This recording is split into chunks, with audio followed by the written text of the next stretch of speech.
নমস্কার সবাইকে। আজ আমি একটা পিতলের বাসন পরিষ্কার করছি। কাজটা দেখতে হয়তো খুব সাধারণ মনে হতে পারে, কিন্তু এর মধ্যে একটা সুন্দর শিক্ষা লুকিয়ে আছে।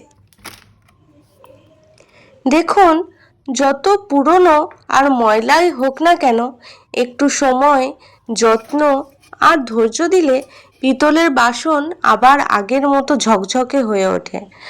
আমাদের জীবনটাও ঠিক এমনই। অনেক সময় আমরা ব্যর্থ হই, কষ্ট পাই, হতাশ হয়ে পড়ি। তখন মনে হয় সব কিছু শেষ। কিন্তু সত্যি বলতে শেষ বলে কিছু নেই, যদি আমরা নতুন করে শুরু করার সাহস রাখি।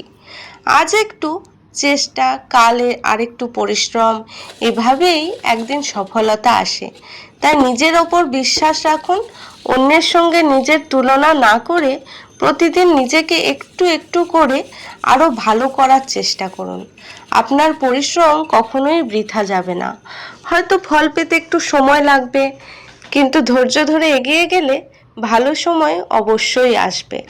ভিডিওটি যদি ভালো লাগে তাহলে অবশ্যই লাইক করবেন, আপনার মতামত কমেন্টে জানাবেন, আর এমন আরও ভিডিও দেখতে আমার পাশে থাকবেন। ধন্যবাদ।